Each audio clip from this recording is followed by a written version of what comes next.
Good morning, good morning, good morning, good morning. Good morning, everyone. Once again, welcome to a Good Morning Thursday walk. Like I say,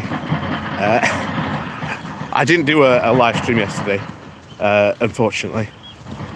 Like I say, I wasn't feeling too well, but I thought, since it's a nice Thursday walk, it is tradition if we don't do one on Wednesday night to do a nice Thursday good morning walk. And to be honest, we've now got, at least I don't know if you can see over there in the background, tiny little baby pony over here. But we also have, of course, what looks to be a very haggard pony here today. Kath OG, good morning to you. But yes, good morning, one and all, and welcome to the Good Morning Walk. And oh, another.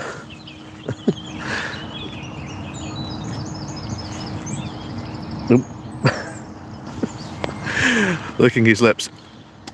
Brian, good morning to you. But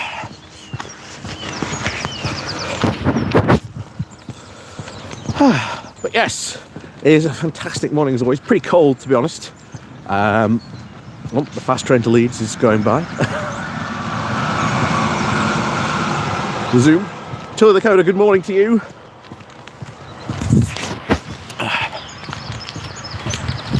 But yes, nice, brisk, cold morning. Alan, good morning to you from New Zealand. Good morning.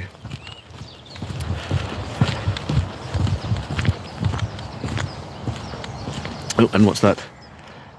Well done, young man, for all your hard work. Oh, well, thank you very much. Thank you very much. It's very much appreciated. Anyway, how will we get over this? That's the next question. Tell you what, we'll try and just... Oh, there we go. Made it. Reagan Leet, good morning to you. And On Angry Pagan, good morning to you as well. So, where to start today? Because to be honest, in America at the moment, it looks like the conservative sort of media blogosphere is pretty much falling apart. And it can only get probably more hilarious as each individual conservative out there seems to now want to go and literally start tearing each other apart to basically prove who is top dog. And if you don't know about this, there used to be a guy called Rush Limbaugh.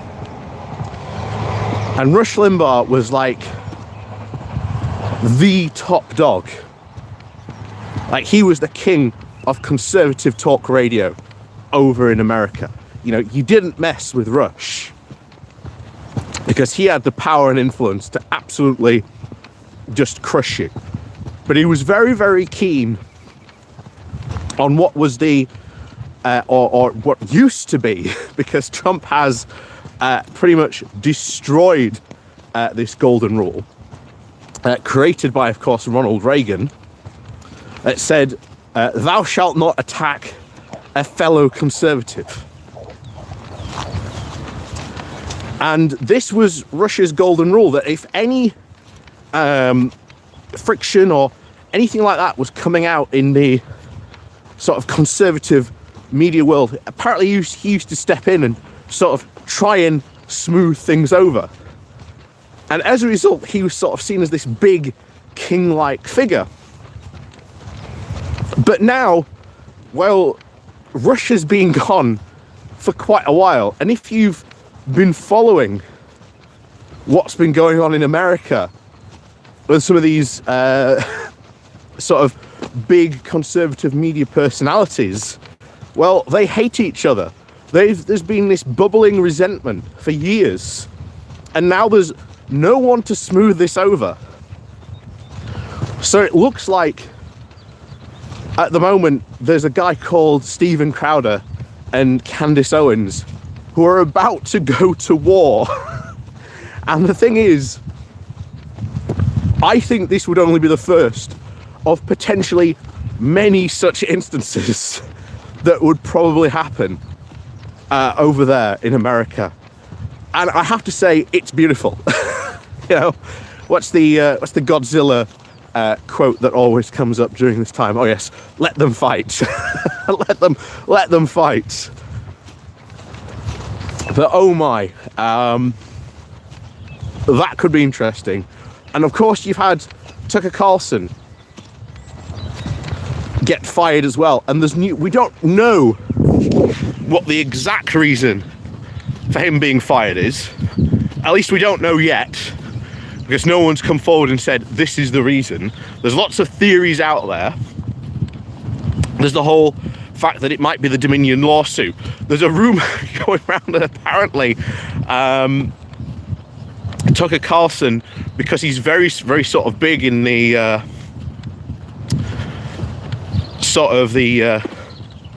the big Christian sphere over in America, that it might be because of that he upset apparently Rupert Murdoch, who went for a dinner apparently in this fancy restaurant, and he pulled out a Bible and started reading Bible quotes.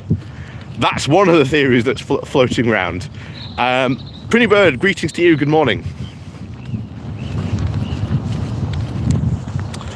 Chili the Code, the left shouldn't take this moment for granted though. This is an opportunity for the US. This is an opportunity for the US media, but if we're unlucky, it may revert back to normal. Well, the thing is I think this is always going to happen, because in terms of sort of the media sphere for the Conservatives, there is always, or at least this is a problem that Rush Limbaugh created, because he insisted that there should always be a top dog. And of course, when Limbaugh was alive, Zelda, yeah, Zeldaron, good morning to you. Good morning. It's good you're walking, so I don't have to. Well, good morning to you. Like I say, you know, you should always get out and do a good walk. I'm very, very pro good morning. Golden Boy, good morning to you from Italy. Ciao. Oh no, that's not ciao. Oh, I've forgotten how to say hello in Italian now. Oh well, never mind. But anyway, good morning to you from Italy. But this is a problem that Rush Limbaugh created. Oh, Fox, good morning to you. Mithril, good morning to you as well. So this is a problem that Rush Limbaugh himself actually created, because he insisted that there should be this hierarchy, because he got to where he was by essentially battling all these other Conservatives. He was essentially the winner, I think it was during the 70s, and finally got to where he was in his position of prominence during the 80s. And then pretty much in the 90s it was cemented from that point onwards that he was the king of Conservatives, or at least the king of media conservative personalities. And he always insisted that this hierarchy should always exist, and of course, well, he always insisted he was at the top. And it has remained like that. And the thing is, no one has dared to take that crown, or the golden microphone, as it said. And Rush did not appoint a successor. He never appointed a successor, because he always thought he would be at the top and be the king.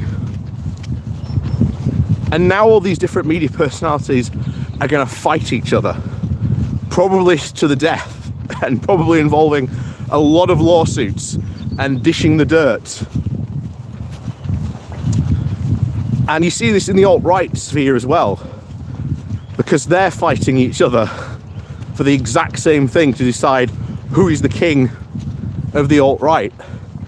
So yeah, if you ever want more information about this and want to see people who sort of follow this, like I say, the Majority Report, I always am a big fan of the Majority Report, and the Serfs as well.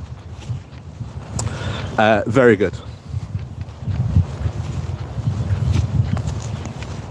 Have I checked out the Labour Social? I've seen it, but I don't know too much about it. I know it was. I know I've seen Graham Hughes, and I know Phil's been broadcasting on there. But other than that, I don't know too much about it. So, but yeah, if they approach me about it, I'm more than happy to help out if they want.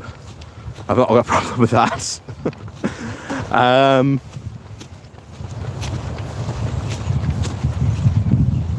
Yeah, Crowder versus Ewans, that'll be a dignified battle. Also try the Humanist Report, Mike is great. Yes, as well. There's a ton of very good sort of lefty commentators that sort of cover the American blogosphere. And like I say, I'm very sort of, you know, sort of not American focused, but, you know, UK focused, because that's where I am, that's where my sort of expertise lies. But I've always said from time to time, it's good to sort of peek across the pond and just see what's going on over there, really. But speaking of the conservative media sphere, yes, David Pakman also, yeah, he's very good as well. Oh yeah, Kyle Kalinske over there as well. This is like name all the lefty and progressive media personalities at the moment. But yes, I think we've all seen, or at least we should have all seen, the absolute murder that took place. Oh, it's an absolute murder that took place on GBBs this week, because oh my word, Jacob Rees-Mogg got absolutely taken to the cleaners. The thing is, this should have been obvious.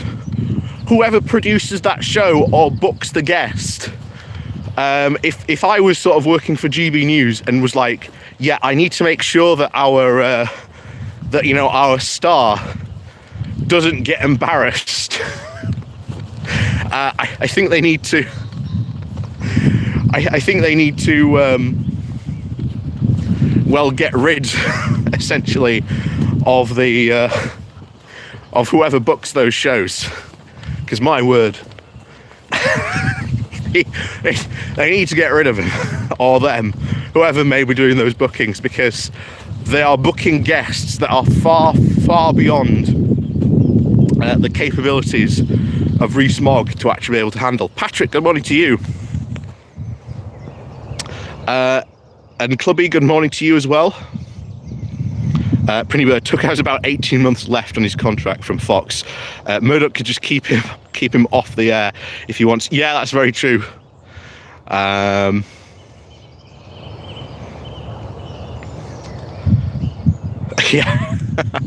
yeah, I'm being abusive, and that's so hilarious. Because as was rightly pointed out, oh, what was her name now? Is it Miriam? Oh, I'm blanking on her name now. But Sphinx Cat, good morning to you.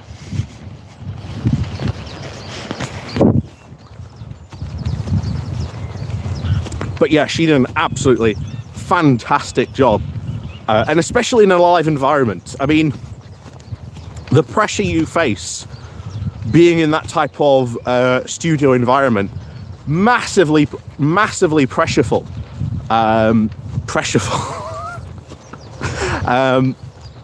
Yeah, it does put a lot of pressure on you unless you're actually sort of used to that environment. And one of my things that I still do sort of teach from a PR perspective is I do sort of media and PR training for sort of individuals. So that's always fun, where you've got to try and sort of take them through the how sort of interviews works, get them to sort of recognise that they need to prepare for these types of interviews. That's it, Miriam Perkis, that's it. Yeah, so she did an absolutely fantastic job. Oh, look, his children, good morning to you. She did an absolutely fantastic job, and she thoroughly embarrassed Mogg to such a point and degree. I don't know what will happen to that show because this has been a recurring pattern. This has been a recurring pattern since he got that show. You've had these experts that have been booked to go on the show,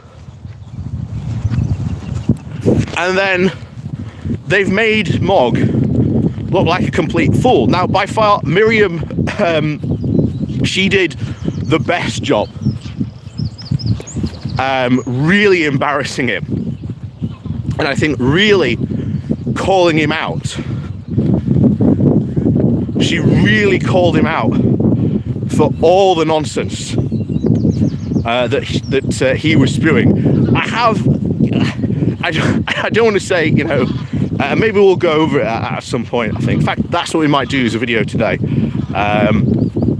I'll just go over the video because I've got not criticism, and again, this is my sort of, you know, media sort of training hat coming on now. Maybe just a few pointers where I think she could have absolutely taken him to the cleaners even more. I think if she'd done some of the things, she could have basically walked out with all his clothes as well. You know, it would have been a real proper absolute drubbing. But she did an absolutely fantastic job, and I don't want to come across as, oh, you're nitpicking, oh, you're criticising. It's just that this is sort of part of what I do in my sort of, you know, career, and what I do to sort of help people, you know, preparing people to go in front of cameras and etc. So it's just, I can feel that inner part of me just coming out, and I can't stop it, unfortunately. But again, that's what I do. So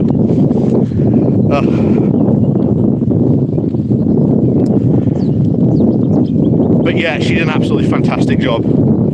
Dismantled him left, right and centre. And I have to wonder if that was the plan. Because I know that apparently she was originally invited on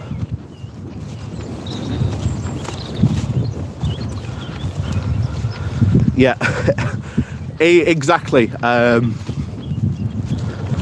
This is it. This is, I think, again, I don't want to be too critical, because I think she really did embarrass him.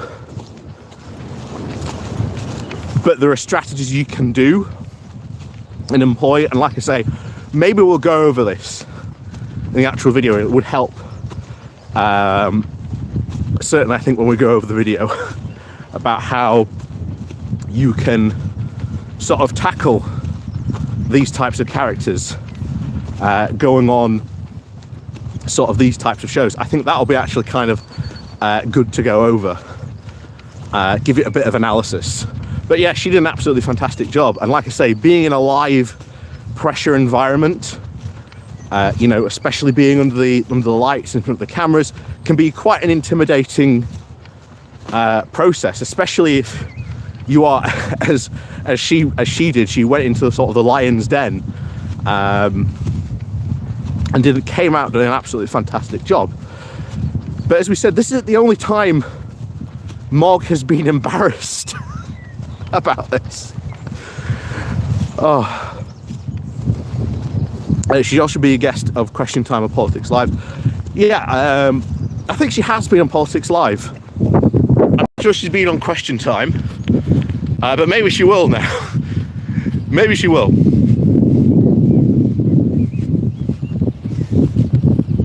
Yeah, please don't do more for the 5 minutes. It depends. Like I say, when I've got my media training hat on, that's where it becomes a bit. That's where it becomes a bit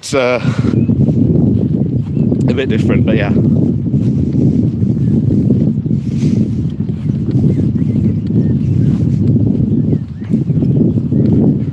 But yeah, we'll see. We'll see. We'll do that video today. Wandering into the field of the ponies. I must say, some of these ponies look so dishevelled, like this guy. I don't know if you can see him really properly on the camera, and then you've got this guy who looks all right.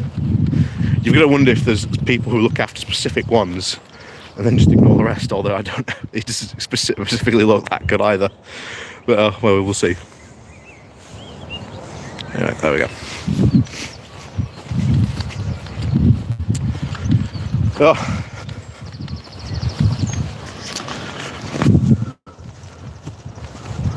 But yeah, he's been embarrassed by like an economist. There's been other people who've been on his shows brought in as experts, and then he's almost as, you know, this is true, this is the you know, this is the gospel fact, and these experts have turned around and just gone,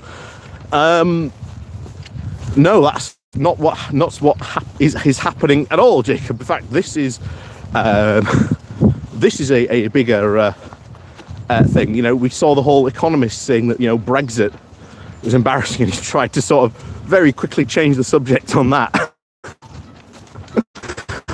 But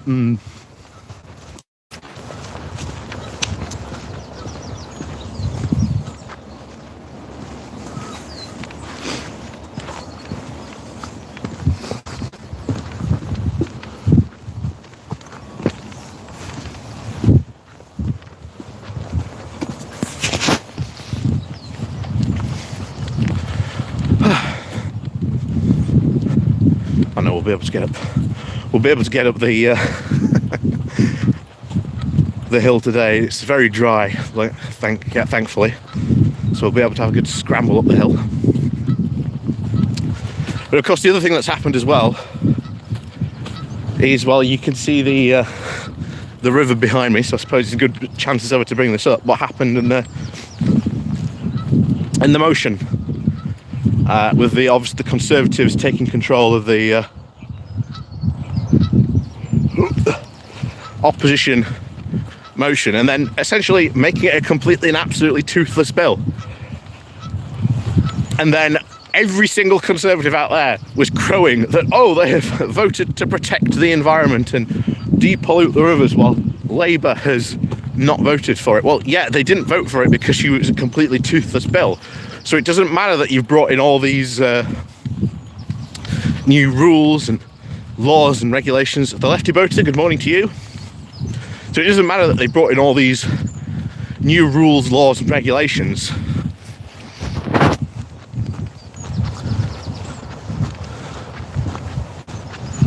It's the fact that, you know, I've been thrown off now. I want to go back to the sort of Mogg stuff. Yeah, I agree, Sphinxy, yeah.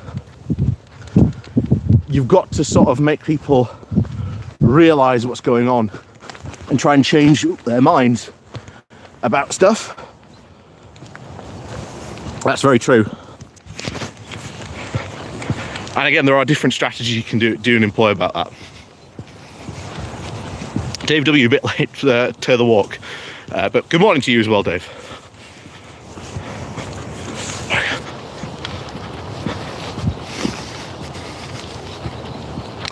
So, one of the certainly the points of contention about all this is the fact that there's no ability for the government to actually hold water companies to account. And Coffee pretty much admitted, she came out and said, oh, we can't hold these companies to account because, as usual, and as we always like to point out, the Conservatives are dead set against any form of regulation. And they don't want people to realise that, oh, if we can hold, you know, water companies accountable for, you know, their actions by not doing what they are meant to do, then people might catch on and think that, oh, maybe the government could also use its powers to hold other companies to account, or other industries, for their actions and what they're doing. So yeah, that's why. Because obviously to them and the Conservatives, it's a slippery slope. You hold one person to account or one company to account, and then all of a sudden, well, now you have to hold others to account. So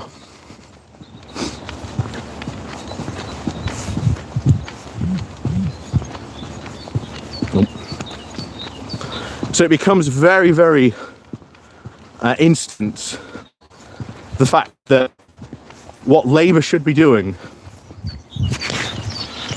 is they need to keep on continuing to point out that this is, you know, a Tory sewage scandal, that it's the Tories' fault for doing this, that they've no longer got, because we left the EU, we've no longer got that EU oversight, which is what used to hold these companies to account for all like their extra or their extra sort of sewage problems. But now they've no longer got to worry about, shall we say, the EU sort of peeking over the fence and having a look what's going on, as I saw someone put it. We've seen increased amounts of these incidents. I mean, in the debate itself, there was the guy who was like, there'd been, what, 2,000 plus incidents of dumping just out and near Portsmouth. I mean, this will not play well at local council elections. I think this is the elections, like I say, I think you're seeing it being very, very quiet at the moment for that reason. Nick B, good morning to you. I think they're being very, very quiet at the moment because you had Oliver Dowden come out and say, not Oliver Dowden, was it Oliver Dowden? Yes, it was Dowden. Dowden came out and said that he expects the party to lose like over 1,000 seats in the next local election. And the thing is, that's a 15% loss of seats for the Conservatives. Now, of course, as with all sort of council elections, you know, everything's in a bit of rotation. Not every seat is up for elections, you know, etc., etc. They're more spread out, which is, you know, fair enough. So that's why you've only really got sort of England today, or England the next couple of weeks. That is going to be very much sort of influxed for voting. But I've also said, get ready for probably the massive scandal that'll come out, because I think people are already sort of teeing up for it, about how many people get turned away at the voting stations, not being able to vote, turning up and saying, well, I used to turn up like this all the time and didn't need an ID to vote. And this is where you wonder what the outcry will be from the Conservative section on this. That'll be the interesting point. How many Conservatives will go out and say this bill, these election promises were unsustainable? Pagan. I'm hearing so many more people talking about local elections in public. Like when I pop down to the shop, for example, a good change. Yes, I certainly do agree. But the thing is with local elections, as always, it's because I think a lot of people are turned off. It's very much, well, the diehards and people who are sort of turned on about politics that turn up for the local elections. Like I say, the average turnout rate for the UK for local elections is about 25%, which is absolutely dire when it comes to local elections. It's not very good, to be honest. Is it getting better up here? Just about, yeah. Once you pass here, you'll be all right. It's all right. was doing alright till I got to this bit. Oh, it's always this part that's worst. But like I say, once you're past here, you're all right. Yeah, but Oh dear. Oh dear. Oh dear. Straight into it.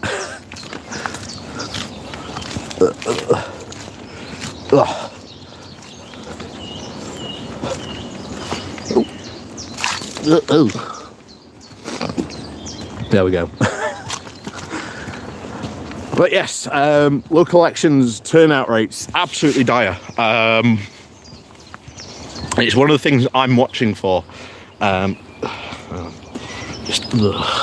we go. One of the things I'm watching for is how much of the turnout rate will it go down? Will it go up? And I'm not watching for individual. Well, actually, we should probably watch for an individual turnout rate for parties as well. But I do want to see what the average turnout rate is for most of these constituencies, just to see what that is and what that turns out to be. Because, as I've said before, to be elected an MP, you need roughly around, I think it actually depends where you are on MP, so it's not true for all MPs. But you need at least to be in the 18 to 20,000 votes, probably to be able to secure a win. Essentially, that's what you essentially really need. Steve Vagazon, have you already talked about the Tucker Carlson 45 by Murdoch? Yes, unfortunately, we started that at the beginning, so you can go back and you rewind the video. You'll go and catch that right at the beginning. It's the first thing we talked about this morning. So, where were we now? I've lost my train of thought now. Rewind the tape. Rewind my brain. Where was I?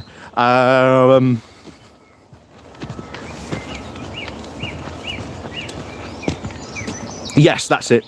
Voting wins. So you only need about 18 to 20,000 to get, to win as an MP, roughly.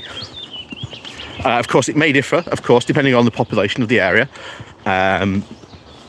So that is something that should be taken into granted. But average, I'd say it's probably between about 20, probably. If you normally look at wins, it's normally about 20,000 votes. But for local elections, of course, you've got to think these areas become a lot more smaller, and it's very, very rare. Very, very rare. You tend to see over 1,000 votes. Of course, that can depend again by how big the ward is, how many people live there, etc., etc. But you never really tend to see about over 1,000.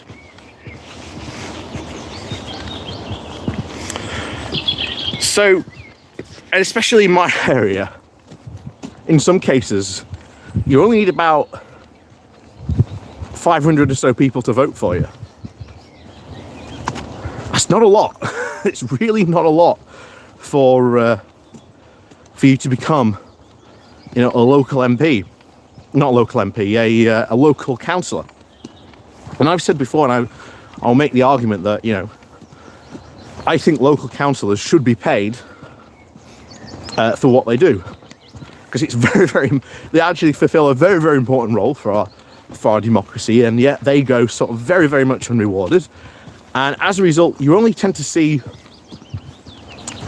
mainly retired people, well, certainly from the Conservative side, it's certainly business people that have the time and the money to be able to run. Now, of course, how much you would pay them, etc., is up for debate. But I absolutely think they should be paid, because they do fulfill a vital function in our democracy. And it's quite important, really. And in some cases, I've always said local politics is just as important as national politics. But unfortunately, that's not the case that sort of some people really fill out, and it can have big consequences in some cases, especially as we've seen Conservative councils who went and doubled down on austerity stuff. You've seen, I think, people like the Brexit party certainly make arguments against, refugees shouldn't be allowed access to council housing. Have tried to put motions on the table to try and block it, but it's absolutely ridiculous motion in the first place, because then what do you do with them? Talk about increasing in some areas the homeless problem. Good job, guys. But yeah, that's really the thing. And to be honest, local politics can be hard to follow sometimes, because you've got to look at what's going on in sort of your local council. You've got to go to maybe the meetings, etc., etc. It can be very hard to go and follow a lot of local politics, to be honest. Mithril, Bell Hatman. Did you see 30p Lee Anderson's behaviour on the committee questioning the head of the Met? Neither of whom are my friends. Oh God, oh yeah. That was... See, the thing is, Lee Anderson obviously comes from the north, and I recognise that. That is the northern, arrogant, I'm right what I'm saying, and I'm not going to budge. So when I've seen the video of it, I'll say this now, I instantly knew, because I could see I saw the thumbnail of him just leaning back, one arm on the chair throughout all the conversation. And you can just see him. And I recognised it instantly. Anyone who lives in the north will be able to point to you that what Lee Anderson was doing was the northern, I'm right, you're wrong. And normally what ends up happening in these types of conversations, just for all the non-northerners in chat trying to figure out what would normally happen in Yorkshire, is that someone else will be standing on the opposite end of him, sort of mirroring his position, saying the exact same thing, and they would probably enter a lively, spirited debate. Whether or not, of course, it would be successful, of course, is a completely other paragraph. Of course, the other thing you would have is that there would probably be a pint very close to that other hand, so that they could, while they were engaging, probably not even listening to the other person, casually just drinking their pint, going, gee, this person's talking a load of old tosh. But yeah, I did like the fact that the guy who was in charge of the Met basically said, you know nothing about the law, Lee Anderson, what are you on about? And I think he was complaining about protesters, and it's like, oh yeah, you've got all these new powers. And then the guy in the Met's like, well, not yet, because that bill hasn't passed yet, so we don't even have those powers yet that Lee Anderson wanted him to use.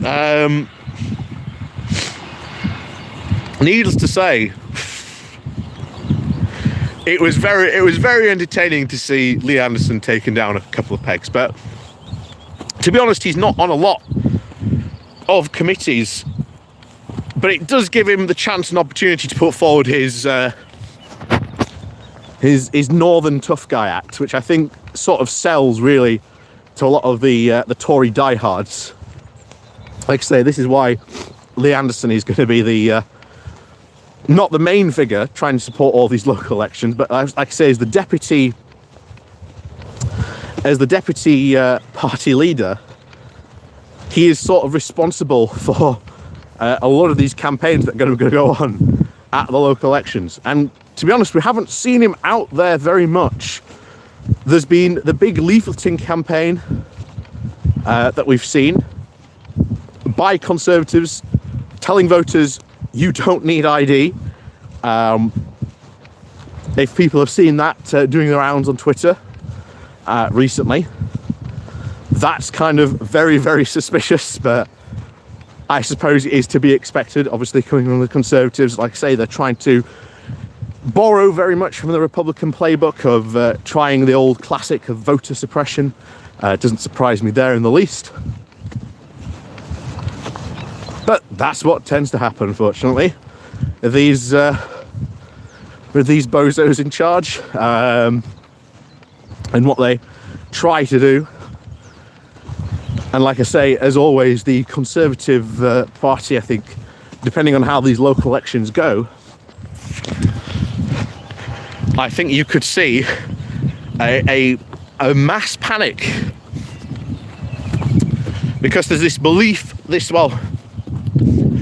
very much unbelieved belief or unearned belief that Rishi Sunak may have saved them from oblivion, that maybe they're going to go and have a loss, but maybe because of Sunak it's not going to be too much of a loss. And there is the hope that they can go into a general election and they'll be fine. That they might lose, but they might not lose too badly. But okay, it'll be fine. You know, we've lost, etc. But of course, that will have its own consequences, which we've talked about before, probably resulting in a massive sort of Tory civil war. Again, like I say, out of power, there will be no goodies to be handed out, no toys, no sweets that Rishi Sunak can hand out to keep people quiet. He can only really give out shadow cabinet positions, and to be honest, there aren't too many of those that he can really hand out. At least certainly not, of course, when you're in government. So that'll be interesting to see when all that starts to happen. Yeah, there you go. Show you the cows. The lefty vote. If someone gets turned away, turned by a greater for no ID, would they count as no ID or not? Just wondered, because they wouldn't have gone to the polling station. I don't know. Yeah, Northern Golf Club captain. Yeah, exactly.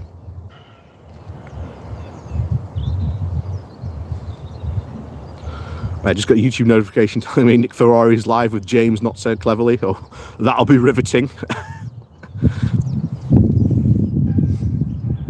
Oh yes, that's something else. Yeah, so God, there's been so much Tory embarrassment this week. You are right, Sphinx Cat. Yeah, Rishi Sunak got embarrassed by the chairman of Burberry. That was something else. Yeah, I've completely forgotten about that as well. Wow. What an interesting time indeed. That was his response. I think said it all. His response said it all when he went, "Oh yes, it's really important to listen to questions and to be responsive, and that's why we're here today. So I'm not going to be bother engaging with the question you've just asked me because I don't think Jeremy Hunt would like me to comment publicly on tax, because I didn't do it when I was the Chancellor. I was a good boy when I was Chancellor."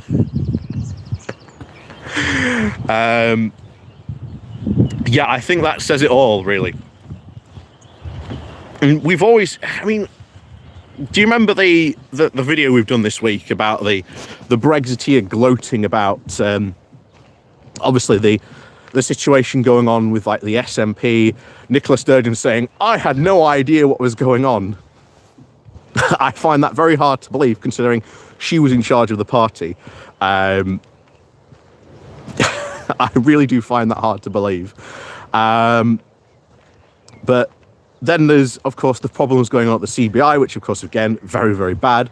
As I said, there's some very serious allegations. Like I said, they should be investigated. And, of course, if they are found out to be true, those people should be sort of arrested, punished, etc., etc. But to see this sort of gloating going on, yeah, it's kind of bizarre and weird. But these are the types of groups, as we said, that Rishi Sunak is going to have to try and convince, certainly around and hopefully coming up to the election time, that, give us money, guys. Give us money, please. We need to do stuff. But of course, if you may remember the story about how we ended up joining the sort of the European common area in the first place. It was known as the screech of the golf carts, because it was known. Was it Macmillan? No, was that the Labour guy? Edward Heath, that was it. Was it Heath? God, I can't remember now. Yes, it was Heath. But Heath was like, every time he went to go and play golf, he would hear what was called the screech of the golf carts. And it would be these big British businessmen who had businesses in the UK and could see that the government was absolutely trashing the economy by not engaging with Europe and being part of the European economic area, that it was a massive advantage for the UK to be a part of that. And they would see him on the golf course, and he would describe this screech of golf wheels as they would then jump out of their carts and run towards him and start berating him about the fact that they needed to join and be a part of the European economic area. And that is exactly what we are seeing again today. That you are probably seeing every single Tory MP knows that there are businessmen and women in their area who constantly go after them and say, look, your Brexit deal isn't working. We need to be more integrated. We need to be more a part of, more a part of Europe. And it doesn't surprise me that eventually they're going to cave, because eventually the donations will start to dry up. They will start to say, well, you're not really helping us anymore. In fact, you're doing damage to our business. That's when the money will start to dry up. That's when more panic will start to sort of set in, and we'll probably start to see more anti-Tory Brexiteers wanting to improve the situation, wanting to do sort of more alignment deals. Like I say, we've got the new one, I don't know if you've seen recently, Rishi Sunak wanting to do a deal with Europe on passports to try and make it easier for British tourists to go abroad. And again, that doesn't surprise me. Like I say, I think I've told the story of when I went to Monaco and I flew into sort of Nice airport, and I had everyone in the queue of me who was basically on a British flight. They were all complaining about waiting. And you're like, yeah, Brexit's not going to stick. Brexit's not going to stick at all at this rate. That's for sure. And of course, I've always come to this point where I always say that's what one thing the Remain campaign should have drawn attention to massively about that.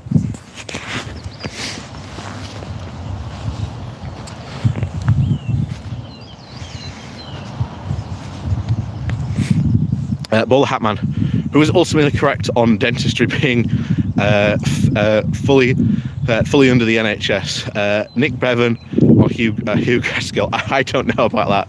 I'm far too young to weigh in on that discussion. That's for sure. Sphinx Cat. Yesterday, Jeremy Hunt was also, quote, funny, that the US heavily invested in renewable, and of course, Jeremy answered that the US is catching up with the UK. Oh. Well, the thing is, there was also someone else yesterday, I think someone from a business professional. Of course, the whole Microsoft trying to buy Activision Blizzard. I don't know if you've seen this, that the UK chairman of Microsoft has come out and said that the EU is a far, far better place to invest than the UK. Now, bear in mind, if Microsoft did buy Activision Blizzard, it would be a massive merger. That's for sure. And would certainly raise some questions about competition. So, in them blocking it, I'm probably sort of quite positive about that. We don't want to get Activision Blizzard too big, to be honest. But his stance, I think, was quite funny. You know, you can agree or disagree with him, of course, on the blocking of the deal, the competition.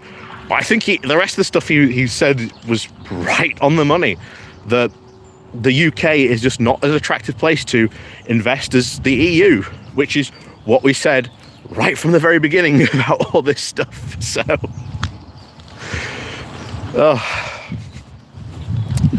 but yeah, it's just someone else to add to the Donald conundrums. Right. There you go, little very took it out baby pony there for him. Still too early in the morning for him. Speaking of crows, did you hear about the Russian army unit in Mariupol area? You know, the dug trenches in the cow cemetery, and how they all what? That can't be true. That can't be true. But it wouldn't surprise me if it was. With all, you're gonna have to go. Your coffee's calling. Mine's calling in too. I'm younger than you. But I'm old enough to remember Project Fear.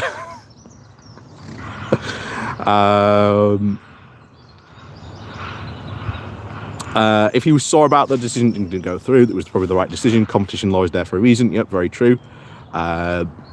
Morning, saw him late on the news in the Russian report.